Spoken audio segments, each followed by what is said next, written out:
pressure. Donald got there in the air, intercepted by the Rams, and they may ride to the Super Bowl on that. This is for you, Kings fans, wherever you may be. All the frustration and disappointment of the past is gone. The 45-year drought is over. The Los Angeles Kings are indeed the kings of the National Hockey League. They are the 2012 Stanley Cup champions.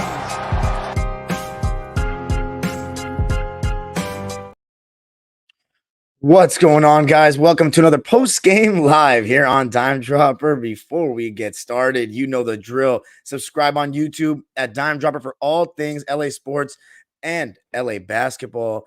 And, of course, NBA. Locked on Clippers. If you're a Clipper fan, 5 days a week, subscribe to that. And, of course, you can listen to this podcast on Apple Podcasts and Spotify. And, of course, social media. Follow me. Twitter, Dime Dropper Pod, Instagram, same shit. All right. What a night. Sadly, ladies and gentlemen, I was missing my second game of the season tonight. Had some coaching stuff to do, but I'll be back at the next game against Portland. I've missed two really good games this season. I can't lie. By the way, for the people on Twitter, forget that Twitter stuff. I need you on the YouTube. So you see the link right underneath the tweet you're watching. Please click on that link. I'm going to be deleting my tweet because I want everybody on YouTube. I'm really serious about this 10K subscriber thing. So please join me here on YouTube. All right, let's get to it. Clippers, finally, we break the drought against the Denver Nuggets, man. I can't believe it. But I actually can because we're a good team. And it's just a matter of time before we beat the Denver Nuggets in one regular season game. Now, whether we can beat them in a playoff series is a totally different conversation. And quite frankly, tonight didn't really make me much more confident. It didn't make me less confident, of course, but I'm just not big on regular season, one game especially. But hey, to beat them is a great win. There's no better win you can really get unless you beat them on the road. And by the way, I'm also going to be getting into the Laker game against the Suns, the quarterfinal game on Tuesday night. Really controversial finish. So I wanted to discuss that as well, but let's get into this game. So shout out to everybody that was at the game. I see some people in the live, my man Angel, Clipper Nation. Let me get some clapping in the comment section right now. That's a big win. That's a big win, ladies and gentlemen. We'll take it all day. Beating the Denver Nuggets. We were 1-11 against them in the last 12 games. The last time we got a regular season win against them was January, I believe 11th, 2022. I may have done a vlog, not a vlog. I may have done a post-game live for that. I have to check my folder, but we went small, switched Terrence Mann and Nico on a Jokic, and they didn't have Murray, of course, or MPJ. So we got the job done there. This was the first time we had beaten them with Murray since that Christmas game, the second game of the 2020-2021 season. I remember having a post-game for that one. Serge Ibaka played well in that game. That's in Kawhi, hurt himself and wore the mask after that. He had that facial fracture. But yeah, we finally got him. And I think my main key was the play of the centers, man. Daniel Tice and Ivica Zubac were so good keeping Jokic in check. Granted, Jokic missed shots that he makes in his sleep. You know, I was watching this game with my dad, and I was like, every open floater he missed, I was like, we better win this game, man, because this is crazy. He's missing all these shots. Like, there's literally no way to guard this guy in that pick and roll of Murray and Jokic. There really isn't. You just got to sometimes pray he misses. But I'll tell you what, the defense contributed. The way Zubac and Tice got into his airspace, contested shots, it was fantastic. It was just amazing effort. But let's get into it from the beginning, right? Clippers winning this one 111-102. First quarter was an absolute disaster. Dog shit. I mean, the effort wasn't great, but I think more than effort, it was just some defensive lapses and really bad offense. Couple of threes in the first quarter, to say the least, for Denver. 8 for 10 from three, and it was MPJ that was absolutely scorching hot, hitting everything. But that pick and pop with Jokic, of course, causing problems in the beginning of the game. Jokic hit 2 threes to start, and I was just like, here we go again. And Harden, I mean, his defense in the first quarter was absolutely pathetic. He ended up having a very good game, in my opinion. Clippers broadcast picked him as the player of the game, and I think you absolutely can make the argument that he was.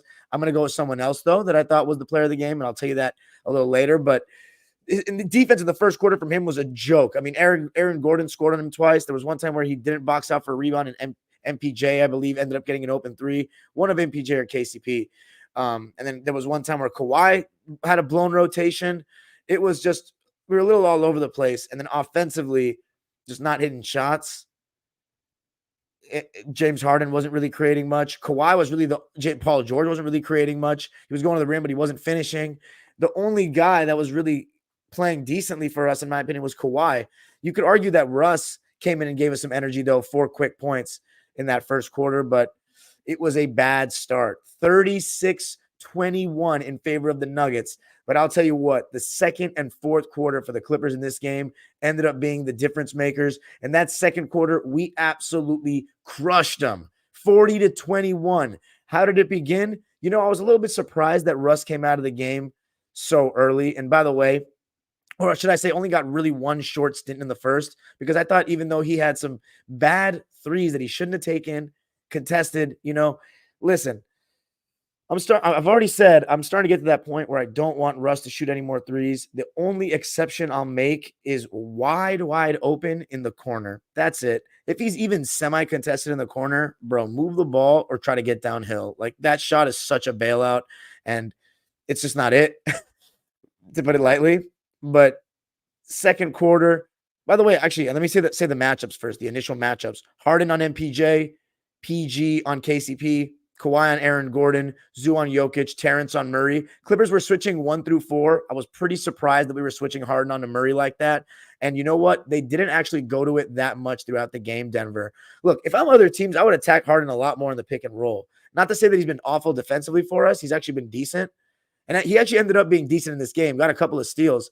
But if I'm other teams, I would go at him more in the pick and roll, period. Especially if we're going to concede that switch so easily. But with a guard, not with the big. You know, people think they can just bully Harden. That's not the case. He's super strong. You got to have a quicker guy to make him guard a face-up player. But anyway, second quarter, Daniel Tice, James Harden, Kobe Brown, Norman Powell, PG was the unit. But it was those 4 bench guys I just mentioned. Actually, I should say 3, plus James Harden, that were really good in that second quarter. James Harden started putting on a dime dropper clinic. 13 strippers, James Harden, dimes. Cross court in the pick and roll. They were, you know, the Nuggets actually played a mix of drop coverage and then also hedging the screen. And a lot of times they were doing a pretty good job of taking away the roll man, forcing Harden to make that cross court pass to the weak side corner. And he was doing a pretty good job of it in that second quarter, hitting Norman Powell for a right corner 3 that he had a nice pump fake on. I don't remember who flew by, but he straight up flew into the Clipper bench. So Norm, he sent him for a cold beer courtside. James Harden, though, he had, I think, like 7 or 8 assists in the second quarter. Had a nice pass to a backdoor cut from Paul George coming off the back screen.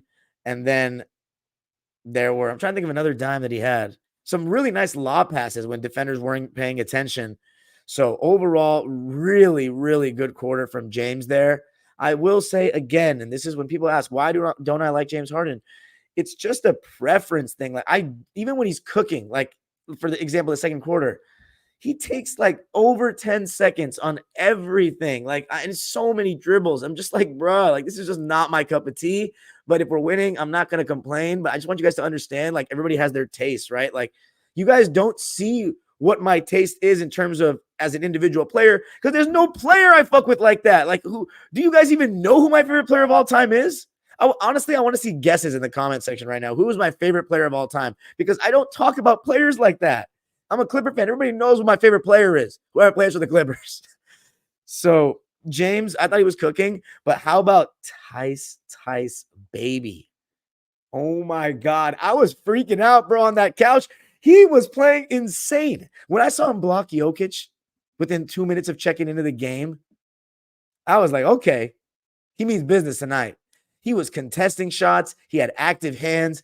There were even times where he was out there on the perimeter and he was moving his feet. I mean, and then rolling to the basket, some nice open shots in the short roll, hitting the 3 ball. I'm pretty sure he only made 1, though, in the end. Maybe 2. Let me look at the stats.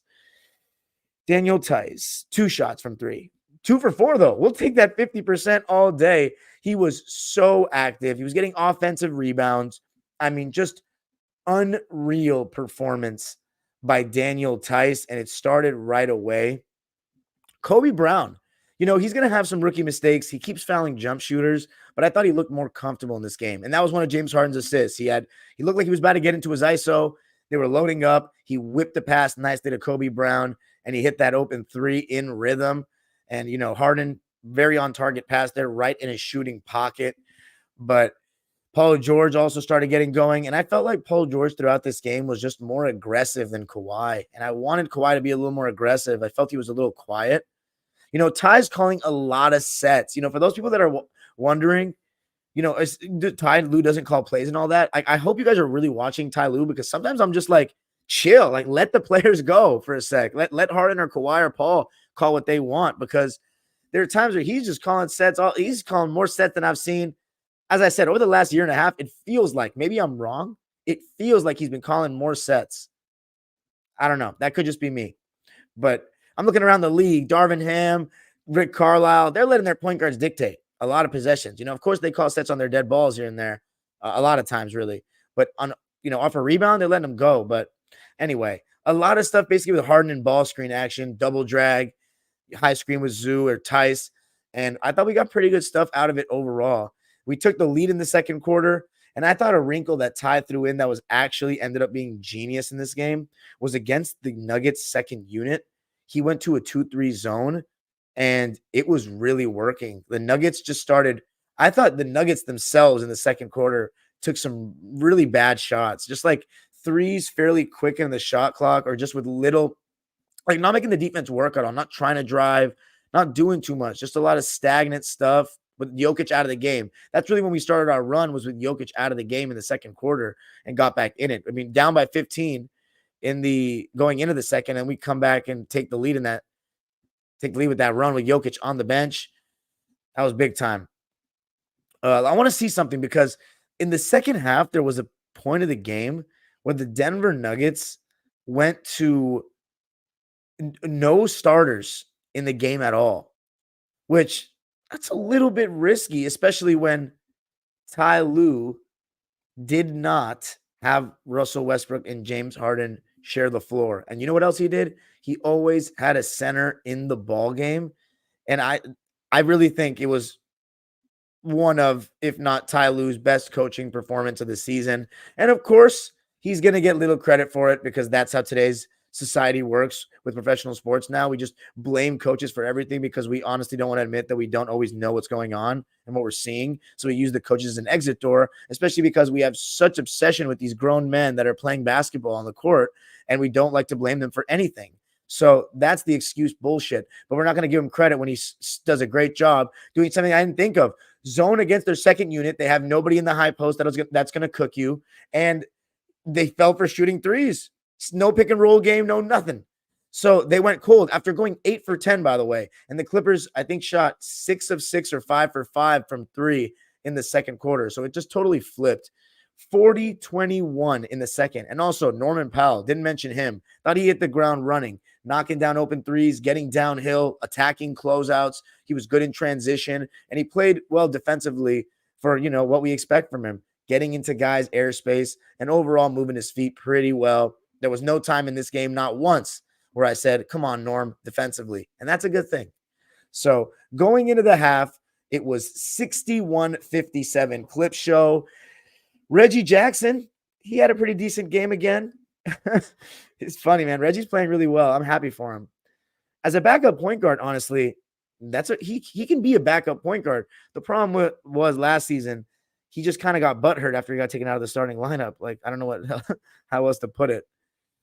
A couple of stats, by the way. The Clippers now are finally at 500 for the first time since they were 3-3. So thank God. We are 7-3 at home, which I love to see. And we're 2-0 without me there, which is I don't love to see. But I do, because when the Clippers win, I'm happy either way, I should say. What else was I going to say? 7-3 now with the new starting lineup. That's really good. And 7-8 overall with 13 strippers. So let's talk about who Denver put in. So Reggie came in for Jamal Murray. And by the way, it just felt like Jamal Murray didn't get as many minutes in this game. Let me just do a double check on that.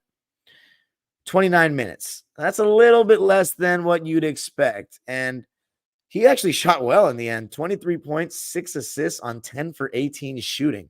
2 for 7 from 3, which makes sense. It didn't feel like he was making many threes, but he still shot really efficiently. Speaking of inefficient, honestly, I'm going to hold on his stat line because it's a sight to see. I cannot remember the last time Jokic shot like this. Holy shit. Zubac and Tice, the European duo tonight. Absolutely amazing. Amazing. I'm so proud of those guys. Third quarter, though, the Clippers offense was terrible. 25-18. The Nuggets outscored us, and it just felt very stagnant. A lot of hardened ball, and he wasn't creating too many advantages. And we didn't get much from anyone else. I mean, Kawhi wasn't really being that aggressive. I want to see how many shots he took in the third quarter. Let's see, 3. And he made 2 of them, and he played the whole quarter. See, that's not acceptable. He's shot 3 shots in a quarter that he plays 12 minutes in. I know it sounds like I'm nitpicking because we won the game, but in general, like, Kawhi has to be that guy. I'm sorry. Like, as much as we have these stands of Harden and like the people that want the ball in Harden's hand so much, like, I get where you're coming from because he's the best playmaker we have. But Kawhi Leonard, I just think has to be the guy. He has to be getting more plays drawn up for him. He has to be demanding the ball more. We need it. I mean, he's got to be the guy. He is the man that we need to take us across the finish line. Because I don't think any of the other guys, when it comes to the highest levels, are going to be that guy. They're going to be good, maybe great, but Kawhi can be that guy. And what I mean by that guy is best player on a championship team level player. I'm still trying to figure out this substitution thing, ladies and gentlemen. I apologize for that while keep talking as well, because I'm very interested to see their lineup. So they had DeAndre Jordan in the game, Peyton Watson, Christian Brown, Julian Strother, and then I believe, okay, so they didn't do the all bench thing in the first half, but in the second half they did. Third quarter, we got outscored 25-18. As I said, just a cold quarter for the team overall. We were 8 for 23 in the third, but the one thing I liked, we kept our defensive intensity up. You know, everybody was moving their feet. We were communicating our switch as well. Everybody was taking pride on that end. Harden started playing D. He wasn't getting abused or anything like that. Kawhi was good defensively. And, you know, Kawhi is very quiet defensively some nights because they don't want to go at him. Teams just don't want to go at him. So it's like, yeah, there's nothing I can say about that. And then Paul George, I thought, stepped up his effort as well. But this game, it's like, it's really all about the centers. It really is. Defensively, because you're going to run your offense through Jokic. And we were not conceding switches with anyone on Jokic. So again, that should be a simple adjustment. We shouldn't switch anyone else on to Jokic, but I love that Ty did it, and the team was so disciplined that I can't even think of one time where Jokic had a smaller defender on him. So bravo to the boys. Sometimes, you know, we were in drop coverage a good amount, but Jokic was missing his floater. There were times where the rotation wasn't even there and he was missing his floater. I couldn't believe it. That's an anomaly, though. I don't want everybody to get so excited like that's a normal occurrence, you know, but we'll take it, right? How many times have we seen one of our stars brick routine shots against Denver? So it was about time. You know, we're not a bad team. Eventually, we're going to beat these guys in a regular season game. Denver outscored us 25-18 in the third, which set up for a great fourth quarter in which the Clippers won 32-20. Ivica Zubac, I thought he was doing a great job contesting Jokic, getting into his airspace and playing good defense without fouling. He was not able to be bullied. He was vertical. It was so impressive. And then Tice, you know, he's 4 inches smaller than Jokic. For him to contest the shots like he was doing, and just competing, man, just really competing and playing high IQ basketball. I was just so impressed with those guys. And again, Clippers going to that zone. They went with a lineup of Reggie, DJ, Strother, Peyton Watson, and Brown at one point. And actually, it wasn't too detrimental. So again, it's telling me that they want to keep Murray on a little bit of a minutes restriction. But just having the Nuggets, they just could not make shots second unit wise. The Clippers bench completely outplayed them. They weren't making shots from the outside. I want to see what their bench shot from 3. Let's see. Julian Strother 0 for 2, Christian Brown 0 for 1, Peyton Watson 0 for 2. Reggie was 3 for 4 from 3. But yeah, besides Reggie, they were 0 for 5 from deep. No bench player for Denver played even 20 minutes. Every one of their starters played 29 plus minutes. It felt like Aaron Gordon didn't play enough either. He played 31 minutes, but that's not enough, especially when Kawhi and Paul are playing 38 apiece. By the way, 20 straight games. I can't believe it. I can't believe it. I'm knocking on that wood still. 20 straight games, and they haven't missed one. And I've said this so many times, and it's not been happening. So you can't say jinx. I mean, if it happens, it's because it's inevitable. But like, so far, so good. I love it. It's amazing. But yeah, fourth quarter, baby. Clippers, fantastic defensively. Tice, Zubats, Russell Westbrook. How about the way he played in the second half? Limited minutes, but he was being aggressive. He wasn't settling. He was getting downhill. His defense was great. He blocked that putback by Christian Brown. And how about the offensive rebounds? Some of this guy's offensive rebounds are ridiculous. Like, he just comes out of nowhere. He goes to the estrellas. He goes to the estrellas because it is, man, like we talk about how athletic LeBron still is, but Russ is still incredible at his age to be doing what he does. What honestly surprised me, though, is that we didn't let Westbrook run a little bit more. The fact that he came, Harden came back in, and I was happy that they didn't have him on the court together, but I did feel a little bad for Westbrook because he was playing so well in that stretch. Norman Powell was playing well with him. Tice, PG, he hit huge threes to start that fourth quarter. Huge. That one over Reggie on the left wing, I mean, that's just the size of Paul George to be able to shoot that shot over Reggie like he's shooting over a chair. And then knocking down that little tween cross pull-up over Christian Brown. Then he walked into a 3 with DJ in that high drop, just dropping a little too deep, and he hit that 3. Then, so we got Harden back in the game, and I thought he ended the game very well. Made some good plays, passing the ball, but also going at Murray. And, one thing, I mentioned it when we had Westbrook play against Denver for the first time in that game we lost. Having that third star caliber player that can actually make Murray have to put in some work defensively, like Westbrook was doing in that game and Harden was doing in this one, that really helps our matchup against them. I'm not going to sit here and say I think we can beat them yet, but that helps our matchup against them. Just having Russ or Harden, like just going, I'm talking about before we had either. That helps because one of them can make them work. Now we have both of them that can make them work, but it felt like Russ didn't play against Murray too much tonight, but I'd have to check the minutes on that. Anyway, yeah. Big time ending. James Harden in the pick and roll had a big time floater. And the first time in my entire existence where I said good hustle Harden when he chased that ball down. I mean, he was the one closest to it, but he hit a sprint, chased that ball down on that Jamal Murray turnover and fed Kawhi for the dunk. Listen, Jokic, how cold he was, it was just mind-boggling to me. Mind-boggling. 9 for 32, ladies and gentlemen. 9 for 32 is what Jokic shot tonight. I can't even fathom that. I don't remember the last time I heard Jokic shooting. I don't remember the last time Jokic shot 30 times in a game. But 9 for 32. It was a mixture of great defense and also just a bad night at the office for Joker. But anyway, huge win for the Clips. I also want to talk about how down the stretch we started involving Kawhi a little bit more.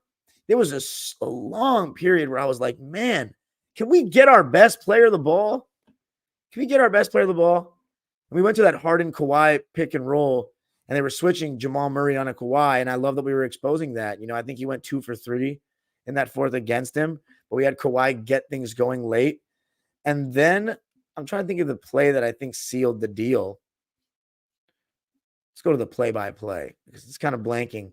I'm kind of blanking, I should say right now. The play that sealed the deal. It was the Missed 3 off the top. Oh, it was when Zubats blocked Jokic. That was so epic. Oh my God. He got all of that. Got some hand too, but hand's part of ball in an instance like that. And then it was the KCP missed 3 off the top of the backboard. He was wide open. I thought he was going to hit that. And we were going to have a battle at the end of the game, last 45 seconds, but he missed. And then big free throws were made by Ivica Zubac, who's been struggling at the line this season. And that was that. Clippers won the fourth quarter 32-20. 111-102 is the final. Huge win. I'm looking at the attendance, man, and it did not look good tonight. And 86%. We didn't sell out either game against Denver. That's disappointing. We've sold out 6 games already this season, and we have had 90+% attendance in every game but 2, this being one of them. What is it about Denver that people don't want to see? They're the champions. Or, I mean, what happened tonight? I don't know. Clippers are winning games, though. We have 4 stars. We have a super team for the first time. Come on. If you don't think James Harden isn't still all-star caliber player, you're dreaming. This is a super team. Like, stop fucking hiding from it. It feels like it, and that's why it feels icky to me. But it is what it is, right? My team could have never dreamed of having stars of this caliber want to beg on their fucking knees to be a Clipper. So for all you fanboys that want to insult the Clipper organization, your idol, your boyfriend that you wish was yours, is begging to be on our team, leaving teams and demanding trades to be on our team. So go Clippers, baby. To all the real Clipper fans out there, let's fucking go. Anyway, let's read the lines. Denver Nuggets, the chicken nuggets that we ate tonight for dinner. I love it. Denver played a 10-man rotation. DJ, good old DJ, 4 points, 5 rebounds, 2 for 6 from the field in 11 minutes, had 2 insane dunks, insane on alley-oops. But overall, we kept him in check and didn't make him feel like Lob City DJ. 2 for 6 from him. That's not good at all for a center. Julian Strawther, thankfully we kept him in check, although that was just really him just missing wide open shots from 3 when we were playing zone, which is very rare because he's a fantastic 3-point shooter. He was 0 for 2 in the game. Only shots were 3s. Peyton Watson didn't really feel his presence at all. He was a minus 15, 2 points, 3 rebounds, 3 assists. He was 0 for 3, 0 for 2 from 3. Made 2 free throws. Those were his only points in 16 minutes. And then Christian Brown, 8 points, 5 boards. He was 4 for 6 from the field and 0 for 1 from 3. And Reggie, 14 points, 3 assists, 2 turnovers on 4 for 10 shooting, 3 for 4 from 3, and 3 for 4 from the line. And if you're wondering what the reception was for Reggie, I did hear some cheering even when he came in the game. So credit to Clipper fans for still doing that. Starters for the Nuggets. Jamal Murray played the least. I already mentioned his stat line, 23.6 dimes on 10 for 18 shooting and 2 for 7 from deep. Only 1 free throw attempt. Thought we did a really good job of keeping the Nuggets off the line in this game. Only 9 free throw attempts for Denver. Wow. 8 for 9. Clippers 19 for 25. So we'll take that. Denver shot 11 more shots. Clippers shot 16 more free throws and got 11 more points from the line. Aaron Gordon, I actually thought he played well, but didn't play enough. 8.6 boards, 2 assists, 2 steals, 0 turnovers, 4 for 9 from the field. Did not shoot a 3 and did not shoot a free throw. I think he should be playing like 34, 35 minutes. He's like, what, 28 years old? See how old he is. Right on the money, 28 years old. Yeah, come on. He's in his prime. I get it, playing the long game, but 14-8, 5-8 on the road, Denver. Are you going to let Minnesota be number 1? Are you kidding me? How about MPJ? He really quieted down as the game went on. 18 points, 9 boards on 7 for 8 shooting and 4 for 5 from 3. I'm sorry. If a guy's that hot and he can get a shot off as easily as MPJ, you got to give him the ball more. Like, Jokic is bricking and he just kept going to Jokic, Murray pick and roll. And, like, I get it, but why not? It's the regular season. KCP was very much kept in check. Not like he's a guy you, like, have to focus on keeping in check, but he just, didn't do much. 3 points. 3 dimes, 1 for 4 from the field, and 1 for 3 from deep. And then I already mentioned Jokic. He still had a triple-double. My goodness.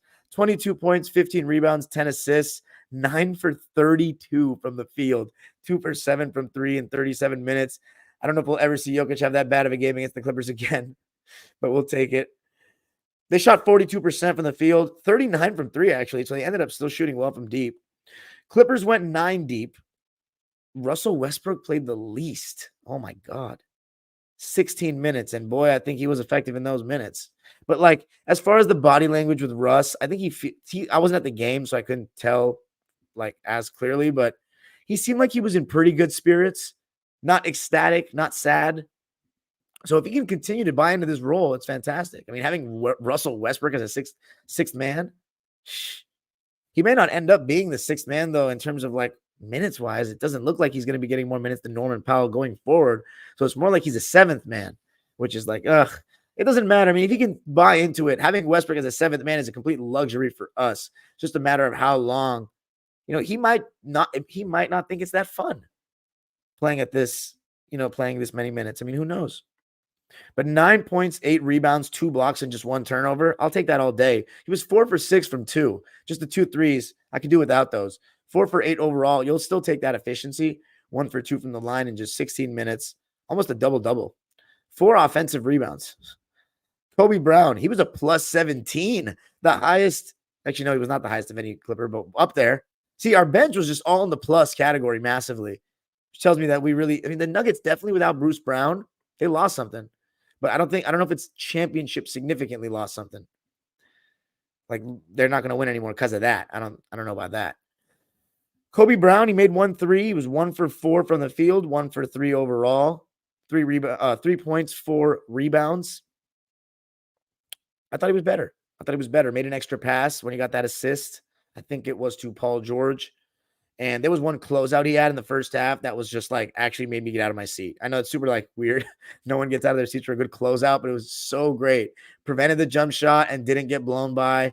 Stayed in position. Textbook. That's that 4 years of college ball. How about Terrence Mann? So I didn't even mention his name really.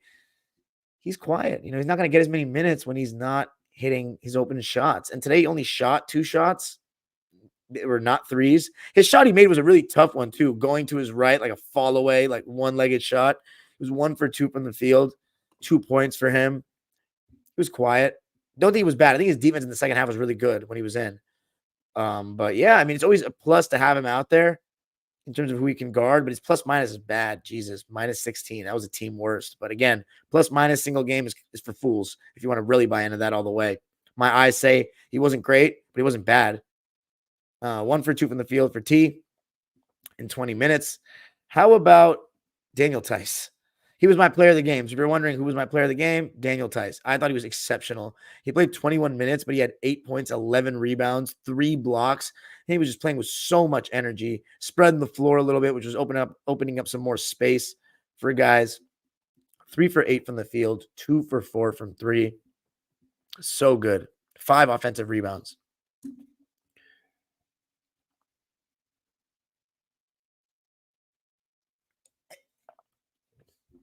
Thirsty as shit. Holy God. I was about to cough up a storm if I didn't do that. All right, let's get back to it. And then Norman Powell. Really good contribution from him off the bench. Seems like he's shooting 5 for 12 a lot. 17 points, 5 rebounds, 2 assists and a steal, just 1 turnover. He was a game high plus 24 to match his number. What a game from Norm. Attacking closeouts, knocking down open shots, being aggressive. 5 for 12 from the field, 1 for 3 from deep, 6 for 6 from the line. You'll take that performance all day long. And then Zoo, 10 points, 9 rebounds. Damn, wish you would have gotten that double-double, but 2 steals and a block. We know which block that was. 4 for 7 from the field. The one thing I don't like, 2 for 6 from the foul line. We need better than that. But he was just off. His defense was so good. His contests on Jokic were so good. Anyway, how about Paul George? Oh, no, actually, no. Let's go with James. 20 points. Another double-double for him. His second of the season. 20 points, 11 assists, 3 steals, 1 block. Wow. I don't remember the block. Very good performance overall for James. Making things happen. Some awesome passes. 4 turnovers. And let me just say, they were so bad. Oh, my God. Some of them were like, my dad was like, what is he doing? That was so funny. But overall, 11 to 4. I'll take that assist to turnover ratio and a W all day long. He shot 60% from the field, 66% from 3, 2 for 3, and 6 for 7 from the line. So James continuing to be efficient from the field, and you'll take that all day, especially when he was one-on-one against Jamal Murray. He was looking to be aggressive. And look, James Harden is telling people to clear out and get out of the way. Kawhi Leonard needs to be doing the same thing. Paul George was our leading scorer in this one with 25 points and 8 rebounds. You can absolutely argue he was the player of the game. He was not making shots around the basket, but he shot really well from 3 tonight. 8 for 20 in the game, 5 for 9 from 3, 4 for 4 from the line in 38 minutes. Defense very solid for the most part, especially in the second half. I thought he was very good. Continues to be great. He's having a great season so far. I'll say that. I don't think he was great tonight. He was very good, but he's continuing to have a great season. Kawhi Leonard kept it efficient, but I want him to get the ball more. I want him to demand the ball more. It just felt like Paul George, when he got the ball, he looked to be more aggressive. He looked to get to his shot. Kawhi, especially, part of it is because Kawhi's sharing the floor with Harden more, and Harden is a total ball pounder. No matter what you want to say about him, good or bad, he's a ball pounder. 17 points, 4 rebounds, 5 assists, 1 steal, 1 block. And at the end with Terrence out, Kawhi was guarding Murray a lot, and he did a really solid job at the end. 8 for 16. You'll take the 50% shooting all day long. 1 for 3 from deep. No free throw attempts. So he didn't even really try to get to the basket, but his mid-range was going better tonight. So I'll take that all day. Big win for the Clips. Huge. Next game is at the Utah Trash. It would be huge if we can get 3 in a row. 7-8 with James Harden now. 1 more win. I hope we beat Utah. They got 50 piece by the Mavs tonight. That'll get us to 500 with James Harden. So trending in the right direction. Now, I'm going to be reading some comments and then getting into the Laker game against the Nuggets. All right, let's see what you guys are saying. Don't comment for a sec, please. Don't comment. It's 11:24 Pacific. Don't comment. Let's see what you guys are saying as you guys are talking up a storm.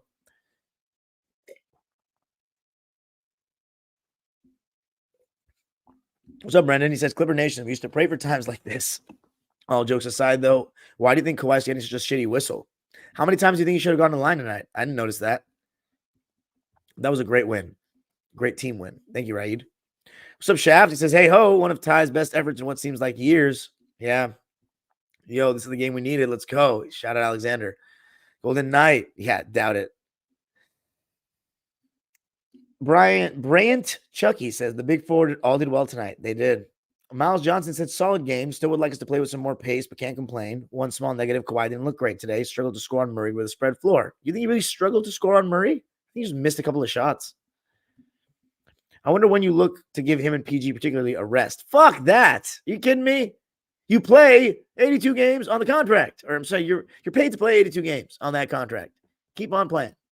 What's up, Dime? What's up, Charmaine? Our fan base is upset over the 15 minutes played. No, bro, it's not our fan base, man. That's stands. Oh, you're talking about your stands?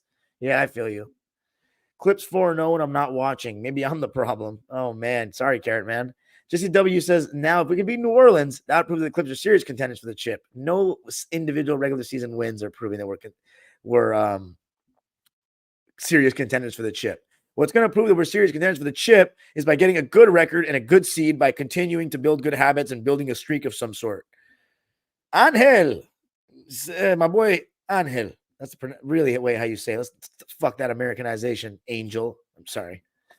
Better use my footage in your next vid. Dude, there's no vlog on here. I enjoyed your content because it was like, we have a phrase in Farsi, Jat Khali, and means your spot was missing. That's what I felt like you were doing for me, so I appreciate that, but that's not going nowhere because I'm not making a vlog. This is what you're getting tonight. Riley, what's up, Riley? Says, I can finally not be upset. Russ on limited minutes. I'm not mad at it if it looks like that. I feel you, bro. Shaman Culture says, clutch competitiveness. What's up, Janoy Farr? I'm here. Stack that cheese. Great win for the Clips. Angel put in the clapping. Feels that long, too. Let's go. We needed that win for our morale. Yes, sir. King Ron said PG definitely showed up big time. Nikola Brikic. What up, time? 35-foot, one-legged fades against my squad, but tonight he was looking like the Monstars got him. Hey, Golden Knight, man.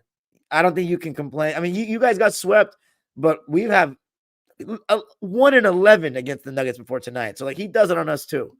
Russ shoots with both feet together like a pogo stick. Terrible balance. Interesting.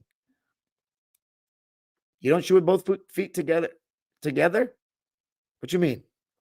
Russ only shot 1-3 in the first quarter, though. But he shot 2 in the game.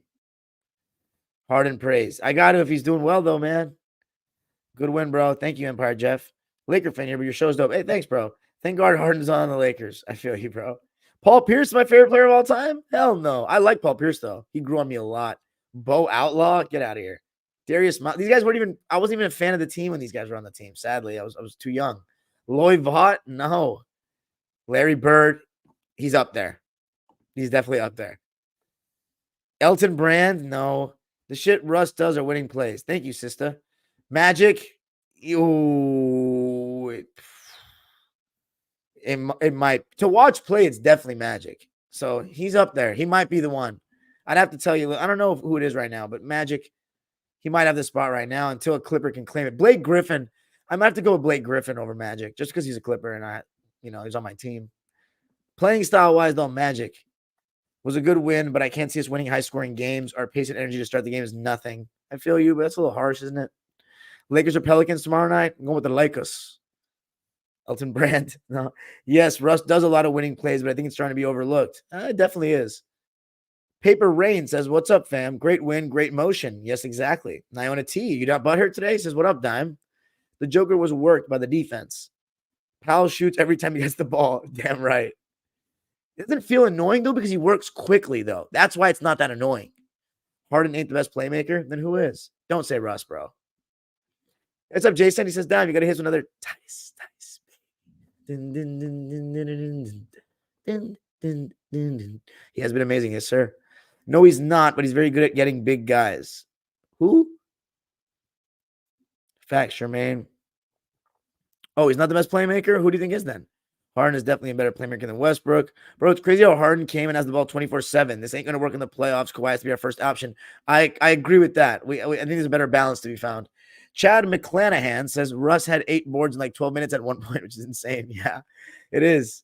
Oh, like you guys arguing in the comments. Lead ain't get back till Harden came in.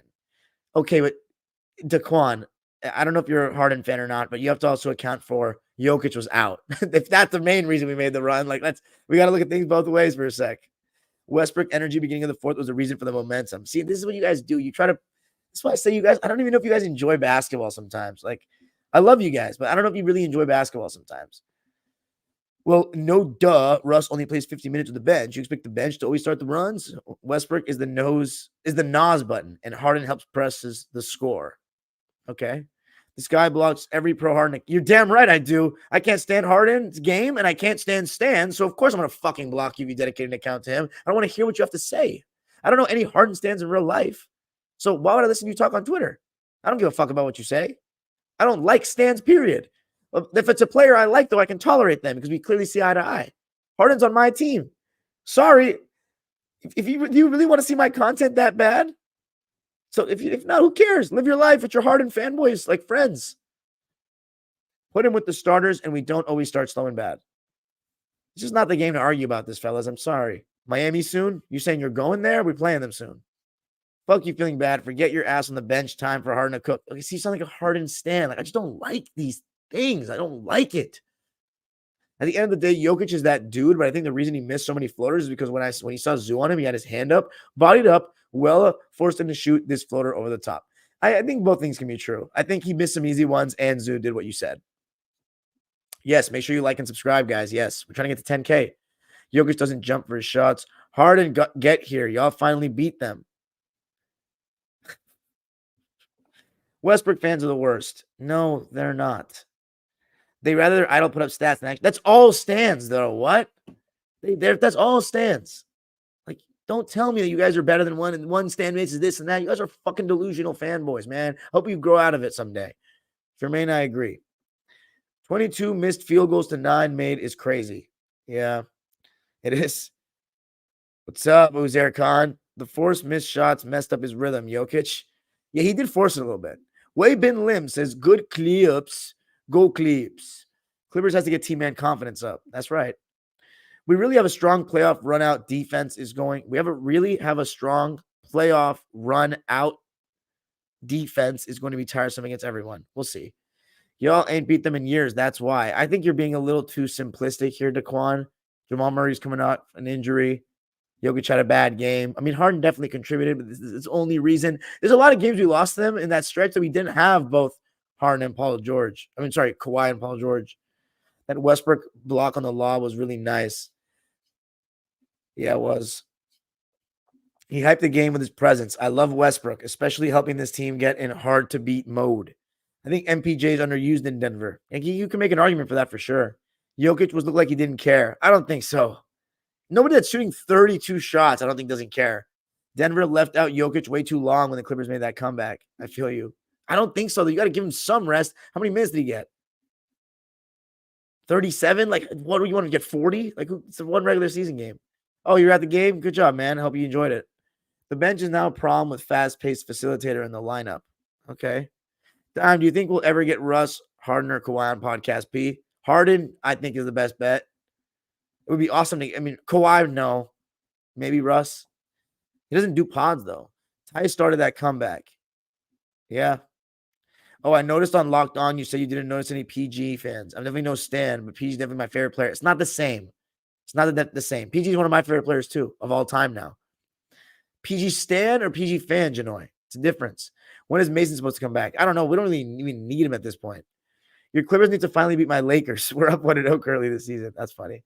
The PG dunk. I like how the Laker fans are rolling in now. The PG dunk was nice to bump on Jokic and hammered it.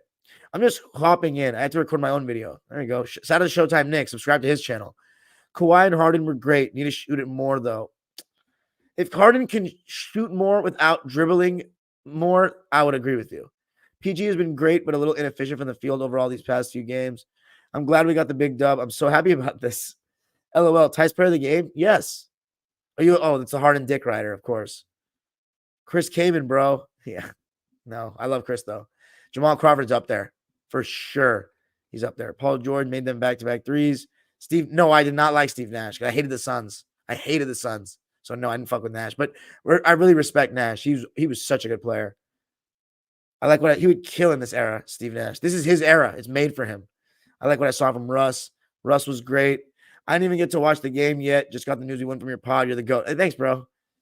Russ is one of my favorite. He's one of my favorites, too. Probably maybe in my top 10 all time. It's time Russ gets his ring. He's been through a lot as a player. His sacrifice will pay off. I like your thinking, Esco.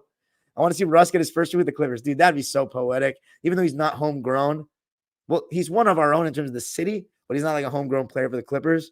It would feel kind of close to it being homegrown for me because I've rooted for Russ since UCLA, but it's not the same if we had one with Blake. That would have been the best. Clippers are a better team without Russ. I disagree massively. Harden definitely over dribbles. It can be very annoying, but in fairness, I thought Aaron Gordon did really well on Kawhi. Yeah, he did, but we can find ways to get different defenders on Kawhi. Kawhi didn't really want to attack Gordon at all, which is part of the reason for some of his passiveness. I agree. Charles Barkley or Dirk? I haven't watched Charles. It's very unfair for me to compare those two because I literally lived through Dirk Nowitzki. I didn't live through Barkley. I don't know who I like more. I'd probably say I like Dirk more because I grew up watching him and I got to see him play live several times and whatnot. And I saw his failures, his biggest failures, and his incredible 2011 run. But I also love Charles Barkley. I have both of their jerseys, actually. I love Charles Barkley. So I don't know. I think Dirk's better. I mean, he won the championships. Like, I value rings, so I'd probably have him higher if I had to do that. But I don't know, man. I'd have to watch Barkley play, and I'll come back to you. Thank you for asking people to subscribe to me. Basketball content should be on the way soon. Just right now, it's baseball content. Did you make a video on Soto? Is that what it was? I hope he stays with the Clippers. Justice Winslow. I prefer the half-court skill-based play style over the athletic end-to-end play style. I agree with you on that, Hassan. Just, I don't agree in Harden and Russ's case. So I think that's what you're kind of referring to. But I wouldn't say half court that I like more. I like skill more than athletic, but I don't necessarily like half court. As I said, my favorite player stylistically is Magic. So, okay, I'm no stan of anyone. I just love the game of basketball. My favorite player is PG. Okay, it's definitely aesthetically pleasing. Yeah, video on Soto. All right, ready? It's that time, Laker fans. I hope everybody stays around for this one. It's going to be good. I'm so thirsty, though, guys. Will you stay in this video if I get water for a second? It'll take 45 seconds, or you think you guys are going to all leave? Give me an answer. Come on, this Laker one, we got to talk about the Lakers. The Lakers. Are you guys going to stay? Do you want to hear some Lakers basketball? It's brought to you by Jack. This little Billy Mack, dude. He needs to fucking relax. He's so ridiculous sometimes. Laker girls. All right. Go ahead, bro. Water. You guys are all staying, huh? Morongo. It feels so ridiculous, those ads, bruh. Anyway, okay, you're staying. Hey, mods, if you're in the chat, Showtime Nick, tell them I'm coming back in 45 seconds. Don't let them go away. 132 people in the live. Love it. Need it.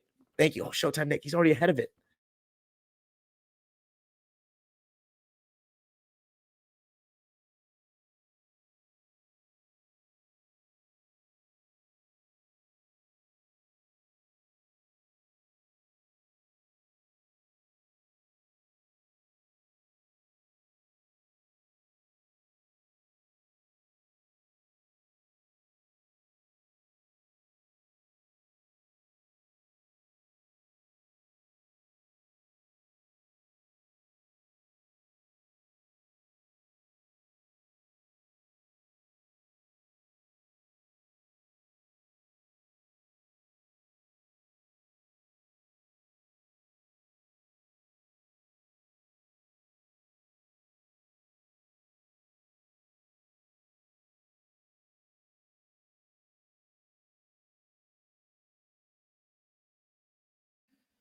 Twelve casualties. Unfortunate. That was inevitable, but I'll take 119. Thank you, guys.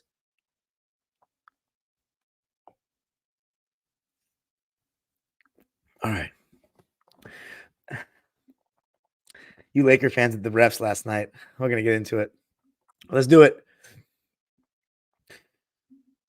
And now, your Los Angeles Lakers. That's my best Lawrence Tanner. All right, let's talk about it. Lakers Suns quarterfinals of the in-season tournament. This was a competitive game. It's amazing that we had to wait all this time to see KD and LeBron play against each other. And we've gotten it 3 times. We hadn't seen it since Christmas of 2018, LeBron's first season as a Laker. And we've gotten it 3 times so far this season. And they've all been really good matchups, all nationally televised. The opening night game, we had the in-season tournament group stage game that Cam Reddish had that dagger. But in this game, the Lakers started out with intensity. It was just a high-intensity game overall. They won the first quarter 33-23, and I thought they were just in command the entire first half with their defense. And it's like the Lakers are finally starting to be healthy now, top to bottom. And you know who the odd man out was in the rotation that kind of surprised me? Christian Wood. Because I don't think Darvin Ham likes him playing the 5 because he can't really protect the rim. And so Jackson Hayes, he's given him some good energy minutes off the bench so far this season, being an athletic presence at the rim running, and being a lob threat, and also getting some athletic blocks. And you know he's always capable of the athletic highlight play. Christian Wood, now that Vando's back and Rui Hachimura are back, Rui Hachimura's mask was an interesting look. But having those guys back is a huge luxury. But Christian Wood, I feel sorry for him. The Lakers, it's funny because last season it was the Clippers who had all these big wings and all that. And now it's the Lakers that have all these big wings. And like the Lakers are a gigantic team compared to Phoenix. I mean, Phoenix, besides Kevin Durant, like the Yuta Watanabes and the Keita Bates Diops, they didn't really like play that much in this game. It didn't feel like Keita Bates Diop played 6 minutes.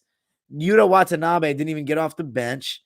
Like Nasir Little played 14 minutes. I mean, he was non-existent. 5 points on 2 for 4 shooting in 14 minutes. Like Josh Okogie only played 9 minutes.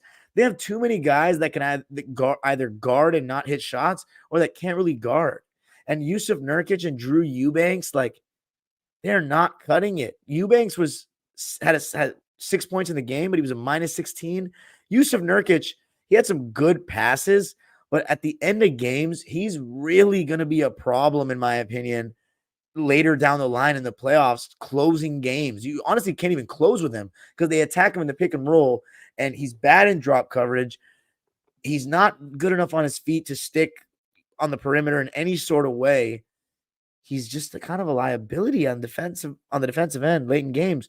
But you see with the Lakers just how much they look like they're taking up space with their fully healthy team.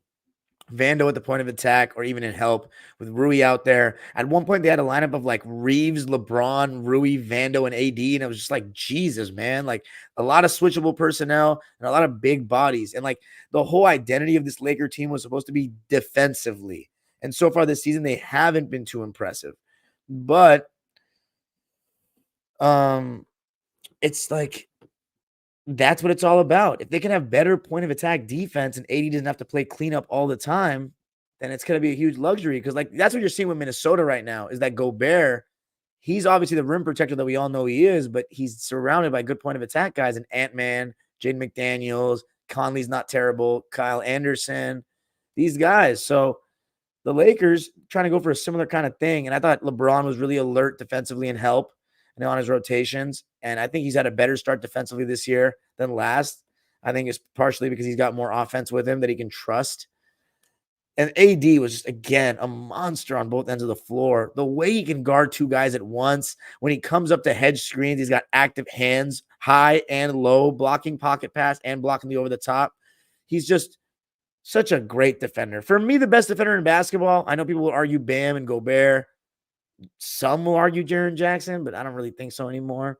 I like Anthony Davis. Maybe it's the bias that I watch him every night, but I think Anthony Davis is the best defender in the NBA. If you want to hear why, just go back and watch my episodes from the playoffs last year. But the first half, Lakers in complete command. I thought Austin Reeves was fantastic. Vando was just everywhere on the glass. I saw Lakers Twitter raving about him. I mean, they were just loving this guy. He was everywhere. And just he and Rui give the Lakers that more youth, that much more athleticism. That doesn't make them look like a team that always just wants to play slow and in the half court. A team that looks like they can get guys out and turn defense into offense quickly. That matters. That is stuff you definitely need a little bit of, at least in today's game. And the takeaway I had after the first half was the Lakers just too big for Phoenix. Before the season, I said I think the Lakers are a better team than Phoenix, even though I think the Suns will finish with a better record. And part of that's because the Lakers are too big for them. The size that they have is not very good defensive size in Eubanks and Nurkic. Like AD was just dominating them in the first half. And then they don't have that many good wing defenders. Even when Beal comes back, that issue is not solved. They have more offensive firepower. I honestly don't know why Yuto Watanabe is not playing. In the beginning of the season, when I was watching, a lot of Suns stuff, mainly when Beal's playing, I thought he was doing okay. I just think they have a lot of guys that are around the same level, and they're not that great. Grayson Allen had a really good third quarter, though. And by the way, the Lakers were up 59-47 at the half. But the third quarter was actually very much a great one for the Suns. They outscored the Lakers 35-24. Grayson Allen started getting hot, and the Lakers started getting cold. Just weren't really making shots. They had a big scoring drought that Austin Reeves eventually broke. And KD, oh man. By the way, I didn't even mention Devin Booker yet. He was getting shut down like I haven't seen him been shut down since Game 7 against Dallas. The worst game. Just like I said, it was Jokic's worst game tonight against the Clippers that I'd seen in a long time. This was Booker's worst game I'd watched him play since Game 7 against Dallas. Like, the Lakers did a good job throwing doubles at him, loading up on him constantly. And the guys that were guarding him on the ball were just not letting him get anything easy, physical with him. And Booker, I mean, he just bitches too much. I love his game, but he bitches too much. He's still top 10 to me in the league, easy. But he had a terrible game. I mean, he was still making some good passes, but he had way too many turnovers, just uncharacteristic misses from him. The record with him is still very good, though. But 21 points, 11 rebounds, 6 assists, and 7 turnovers. The Suns had 22 turnovers in the game, and that was what made all the difference. The Lakers had 25 points off those turnovers. The Lakers also had 10 more points in the paint and 21 offensive rebounds to the Suns' 8. They won the rebound battle by only 1, though, which is wild. They had 27 more shot attempts and 4 more free throws. So there's like the fact that the Lakers almost lost the game when they had 27 more shot attempts and more free throws is just nuts. And the reason why is because of all those turnovers. But the Suns actually shot a lot better than the Lakers. They shot 49%, and 48% from three, 12 for 25. Wow. And the Lakers were only 37% from the field and 30% from three, but 84% from the line. You'll take that all day. Man, the third quarter, as I said, the Suns were making ground. And I got to say, man, Kevin Durant, his shot making, unbelievable. He's averaging 31 points to start this season. We talked about LeBron and said year 17, beat like a dead horse. We didn't even do that for Kobe that much, by the way. But Kevin Durant, we need to beat it more. Beat that. We need to emphasize that more. My goodness. 17 years in, and he came off a torn Achilles, and he's still playing at this high level. It's pretty amazing. Such a skilled player. His shot making, unbelievable. He was just making three after three. Contested, open, didn't matter. Of course, no Bradley Beal in this game. They still haven't played one game with the three of them together. But also, Reeves, Lakers were not conceding the Reeves switch on a KD. He was hedging and recovering, and I thought he was doing a great job. And Austin also just in the fourth quarter and third quarter, just in the game in general, but really in that second half, he energized them when they had nothing going scoring-wise. He was able to score in that pick and roll, knock down the open three, got to the basket. Just a very good game overall from Austin in a game in which D'Angelo Russell was pretty quiet. D'Lo played only 24 minutes. He had 8 points and 5 assists on 3 for 11 shooting and 2 for 6 from three. No free throw attempts. So it wasn't a very good game for D'Lo. Also, Cam Reddish, only 4 points, 2 rebounds, 1 assist and a steal, but I thought his defense in the second half was good. He had a donut, 0 for 4 from the field and 0 for 2 from three. So only 12 points for those two, but it gets worse. Taurean Prince, who I haven't mentioned yet. So now that I've gotten to watch Taurean Prince on an LA team every single night, I can see his flaws as a player. From the outside, you don't watch him every night. You're like, oh, he's a decent defender. He's got good size. He can knock down the open three. But man, he's a very low IQ basketball player, in my opinion. Just makes stupid mistakes. Like in this game, there was times where he was open for three, didn't shoot it, didn't attack a closeout, settled for a contested shot like he was like some all-star player. And then he has like bad defensive mistakes. He threw the ball away on an inbounds in the third quarter, just not doing much well. But I will give him this credit. In the fourth quarter, late in the game, I thought he had some decent defensive possessions on KD because he was actually guarding KD towards the end. And he didn't get totally like abused or anything. He was able to stay on the court and not be a liability in the fourth. So I will give him that, especially because I saw Laker fans being very worried about the fact that Ham ended with him instead of Vando, but he held his own and they won the game. So you got to give him his credit there. But only 5 points from Taurean, 3 rebounds. I'll give him the 3 steals, but 3 turnovers. And for a guy that doesn't have the ball in his hands that much and is not even really dribbling that much, 3 turnovers is too much. They had 9 as a team. So that's good. I mean, 10 as a team, actually. You're taking care of the ball there. But the fourth quarter, LeBron James time. Right now, LeBron would be my front runner. Of course, I'm extremely biased because I'm watching LA games because this is an LA channel and I watch every game. But LeBron, to me, has been the clutch player of the year so far. I know the people that hate LeBron are going to be like, what the fuck are you talking about, man? LeBron and clutch, they shouldn't even be in the same sentence. But, LeBron, this isn't 2008 anymore. This isn't 2009 anymore. LeBron is so seasoned. He's so confident in his abilities. He's seen every single defensive coverage and scheme known to man. He's so confident compared to these guys. And in a game like this, in-season tournament, he had a little extra fire. The way he was able to get to that rim and he was attacking Nurkic in that pick and roll over and over like we saw on opening night. He was getting great shots every time down. Hit a mid-range, hit a tough contested layup going to his left. I mean, his finishing ability is just spectacular. It's like I'm watching the game and I'm like, how is this guy still this athletic? Like growing up, right? I was a LeBron fan. He was my favorite player. And I'm arguing with Laker fans, Kobe fans. Like Laker fans were damn near Kobe stans. Like they really because Kobe only played for the Lakers and they had grown up with Kobe. Like we grew up by the time we were able to, Kobe was drafted in 96. The kids around my age, 98, 99, 2000, you're right, that era. So Kobe was actually drafted before we were born. And by the time we were able to watch basketball, he was a dude. You know, he was one of the best players in the world. He'd already won rings. So he was like a god to us and to Laker fans. And so they just like, you couldn't even say a bad word about him. Like he was just the LeBron argument. Like you don't understand how much we had that growing up, LeBron and Kobe. And one of the main things they'd say, like when I was in middle school, this was like 2010, 11, and 12. They were like, when LeBron is this age, he's going to be nowhere near Kobe because his athleticism is going to wane and he won't be able to be this good because Kobe's a skilled player, LeBron's athleticism. And I was like, we'll see about that. He's getting more skilled. And man, not only did he get more skilled, but his athleticism waned slower and slower than any player ever. I mean, he surpassed Kobe in that sense. I can't believe it.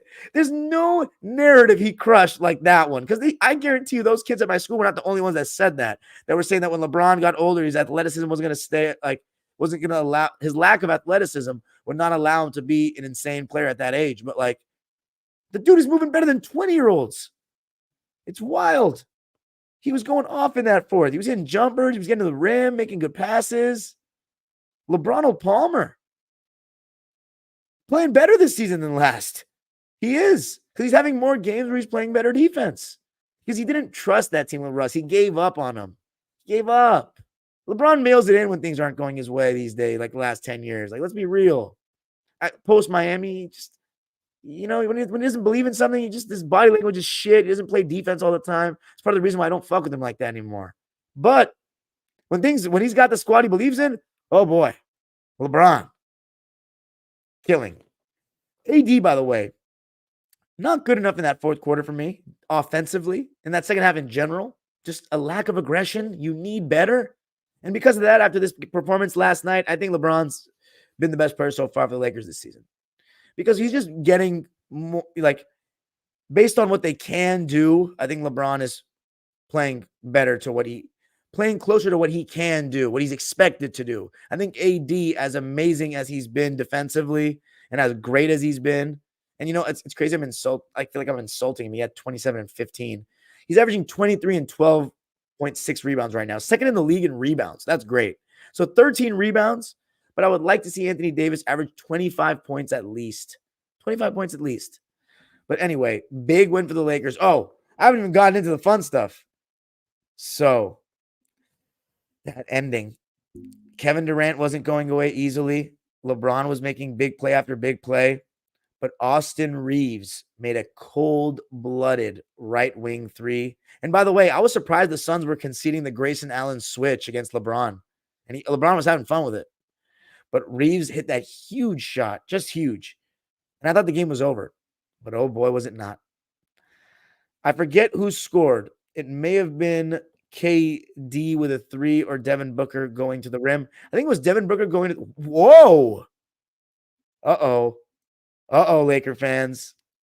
No sellout for an in-season tournament quarterfinal that sounded loud on TV and was on national TV? Lakers have no fans? What's going on, Los Angeles? 98%, and then tonight 86? Is everybody going out of town? What is going on? We have no sellout this week? Whoa, LA. Do better. Laker fans, what the fuck is going on? I thought you guys were always supposed to be a sellout. 98%. Anyway, Booker blew by LeBron way too easily. That's what happened, which made it 101-102. Austin made the step back three, right? Then KD made a quick two. 11 seconds left. Lakers called timeout. Oh, wait, no. This is when it happened. Okay. The ball is thrown in to Austin Reeves. And he stops on a dime because he knows Booker's behind him, looking for that classic little Trae Young move. And in my opinion, this is an opinion, not everything's black and white. Devin Booker stopped his momentum as best he could. He did bump into Reeves, but I don't think it was significant enough contact to cause Austin Reeves to go off balance and be called a foul. I don't. And Austin Reeves is a known grifter. Reeves lunges forward a bit. KD is there. And now we have a scrum. So many different angles of this play were shown. It looked like it was about to be a jump ball. Austin Reeves loses control of the ball with the KD Booker double team. Grayson Allen keeps the ball in bounds, and we see a timeout has been given to the Lakers. I couldn't believe it. I know the NBA came out and said that Austin Reeves having his left hand, his singular hand, between the ball and his knee, pinned to his leg, was possession. But I think that is total bullshit. I thought you had to have complete control of the ball to have possession, either with two hands or a one-handed palm. When he had his, you think he chose to have the ball pinned to his leg like that? He was losing the ball. 0.5 seconds goes by from what is deemed he's controlling the ball, and he is changing what position the ball is in. That is not true possession. And you know what makes me really angry? Laker fans are getting so fucking sensitive about my tweets. I'm not saying the Suns should have won the game or that the Lakers, it was rigged, or that the Suns lost because of that call. The Lakers could have gotten a call when LeBron went to the basket 30 seconds earlier and KD looked like he hit him on the arm. That probably should have been a foul. Booker maybe fouled Austin Reeves on that reach, going for the ball. It looked like he made contact with his arm. But I'm just talking about that singular call. If you don't call those things, it's about the integrity of the game, right? Here's my thing. I personally had an incident where I experienced this call myself for my rec team. I had a rec team, and we were in a playoff game, elimination playoff game, and we were up by 1 point. 1 point. And we had outplayed this team the whole game. We're at the free throw line and we miss. They come down the other way, shoot a short corner mid-range jumper. It goes in and out. The ball's on the floor. Multiple people are going for it. And the coach feels like the clock is running out and just tries to get a timeout. And the ref gave it to him with 1 second left when it should have been a jump ball or just literally a loose ball. Nobody has possession. No, it's not tied up. Let it play. The clock would have expired and we would have won the game. Now I have to defend a timeout. I told him to play man-to-man defense and look for any screens coming. They run their baseline out of bounds to perfection. I was afraid to switch because we had a smaller team than them. That was our one disadvantage, or our one big disadvantage. I was afraid to switch everything on screens. And they ran their inbounds play to perfection and scored a last-minute buzzer-beating layup. And my kids were like all in tears, and the parents were flipping out. So like that was a really tough moment for me. And the fact that I just saw that happen in an NBA game, the exact same thing. It was like it triggered me, man. I'm like, fuck this. Fuck this. And I know the last minute report says the Lakers didn't get calls. I don't care that the Lakers won the game. Like, I don't give a shit about that. I'm just talking about that particular call is so bad. Like, I don't care what the NBA says. But anyway, huge win for the Lakers. Huge win. They're 3-0 against the Suns this season. Of course, we didn't get to see the Suns with any of their big three yet, but that they won the tiebreaker. So that could be huge down the line. I think the Lakers match up well with them. I think they can beat them in a series whether they have Booker or not. I'm sorry, Beal or not. I meant Beal. And yeah, big win. Lakers are starting to put it together. Now they're healthy. They're 13-9, and they should be climbing up the standings if they can keep AD and LeBron healthy. I had the Lakers at 4 before the season, but I had the Clippers. I'm sorry, I had them at 5 because I had the Clippers at 4. But now that we had made this trade and it's gonna, that we had the whole growing pains thing, I don't think we'll finish with a better record than the Lakers. So we can flip them. Lakers 4th, Clippers 5. It doesn't even look like the Clippers are going to have a better record than OKC in Minnesota right now, but it's so much left, and the Clippers are actually trending upward, so who knows, to be honest. What were my standings? I had Denver first. I had I had Sacramento second, and then I had Phoenix third, and then the Clippers and the Lakers. But anyway, let's read the lines for this one. Phoenix Suns, the Buns, they're 12-9 now. They're 7-4 away from home, though, which is good. As I said, they shot pretty well in this game. Okogie only played 9 minutes. He had a donut. 0 for 1. That shot was a 3. Keita Bates-Diop had 2 points on 1 for 3 shooting and 0 for 1 from 3. Nothing there. Nasir Little, 5 points, 14 minutes, 2 for 4. Jordan Goodwin, 7.6 rebounds. I've actually been very impressed watching him play this season. 3 for 6 from the field, 1 for 2 from 3 for him. Devin Eubanks, or Drew Eubanks, I'm sorry. I was thinking of Devin Ebanks. Drew Eubanks, 6 points, 2 rebounds, 1 assist, and a steal. 3 for 3 from the field, but just not an intimidating presence at the rim at all. Yusuf Nurkic, 3 points, 8 rebounds, 4 assists, and a steal. I mean, he was a plus 12, but he's getting attacked in pick and roll, man. Not a huge fan of that. It's a downgrade from Ayton, like it is. Defensively, it's a massive downgrade, and 3 points is not good. Grayson Allen, 21 points. I don't think he scored in the fourth. 2 points, 2 assists. 2 rebounds, 2 assists, 2 steals and a block, and 0 turnovers. So I actually thought he was pretty good. 6 for 14 from the field, 4 for 8 from 3, and 5 for 5 from the line in 39 minutes. So he was really good. EJ, Eric Gordon, 7 points, 4 rebounds, 4 assists, 2 steals, and a block. Overall, I don't think he caused that much damage. 3 for 8 from the field, 1 for 4 from deep.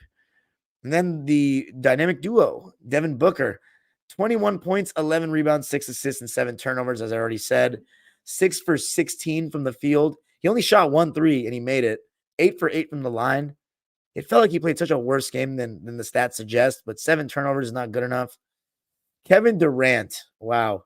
By the way, he airballed that final shot. AD was at the line, missed, and it didn't even look like he got a clean, gather. As he was going up, it didn't look like a clean release. He brought it from the left side of his body. It wasn't clean motion. So I knew he was going to miss. Airballed. He had an extra second. He could have taken another dribble, in my opinion. But anyway, 31.7 rebounds, 4 assists, 5 turnovers for KD. So 12 turnovers of their 22 were just from KD and Book. So they got to be better in that regard. I respect that KD didn't make any excuses about the officiating after the game, whereas Booker went straight to Instagram, even though he played like ass. So that was just weak. 31, 7, and 4 for Kevin Durant on 12 for 17 shooting and 4 for 7 from 3. Astonishing. 3 for 4 from the line. How about the Lakers? They went 10 deep. Max Christie made a big 3 in that third quarter. He had 8 minutes played, 3 points, 1 assist, no turnovers, though, so that's good. Shot 2 shots. They were both 3s, and he made a 3. Jackson Hayes, just 9 minutes for him. He had a donut, 2 rebounds, and a steal. 0 for 2, pretty quiet. Jared Vanderbilt only played 15 minutes, and it's crazy. He had 1 point, but he was very impactful. 6 rebounds, 4 of those offensive, 2 assists, 1 steal, and had some really good moments guarding KD. He was 0 for 2. Both of those shots were 3s, and that's going to be the thing, right, for Vando. Can he make that 3 ball and allow Ham to trust him in these moments? That matters. So he's not going to want to close with him if he doesn't have that threat, because they're just going to force the ball, and LeBron will make that pass to the open man. Rui Hachimura, thought he was solid. 7 points, 2 rebounds, and an assist. No turnovers. 3 for 8 from the field. 1 for 4 from 3, so you'd like to see him shoot a little bit better, but good impact overall. 21 minutes.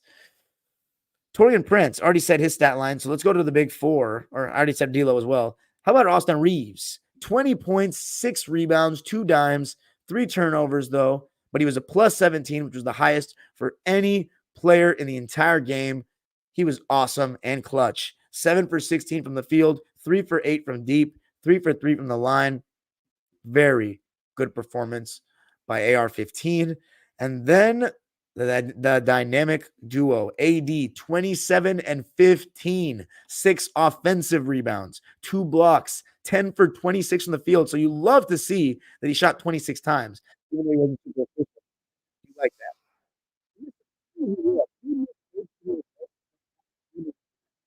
So you just got to finish. I don't know what to tell you. And it's going to happen. AD's been good around the paint this season.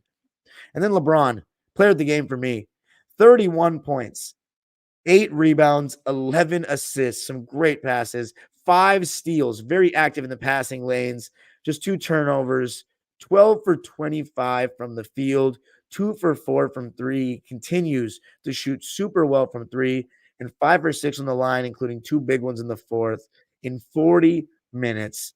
what he is doing. He's turning 39 this month. It's unbelievable. It's unbelievable. Big win for the Lakers. They're now 9-2 at home, 13-9 on the season, and are winners of 3 out of their last 4 games. That's it for me tonight, guys. I hope you enjoyed. Also, one last shout out. The LA Kings are 10-0 on the road so far this season and are third in the West as far as points, and they have a couple of games in hand over the teams ahead of them. So the Kings might be the best team in LA this year. Who knows? Keep an eye out. It's good. It's a good time. Staples Center teams, I think they'll all be in the playoffs again this year. And it's their last year all in the Staples Center. So it's only fitting that they're all in the playoffs. Have a great night, everybody. Now to the live subscribers waiting patiently in the chat. Super chats are turned on. If you want to drop $1 or a dime, every donation is appreciated. Peace. Okay, let's see what we got. Wow, amazing attendance tonight, guys. 88 people. You love it. You gotta love it. Oh my God, I'm so thirsty. Jesus.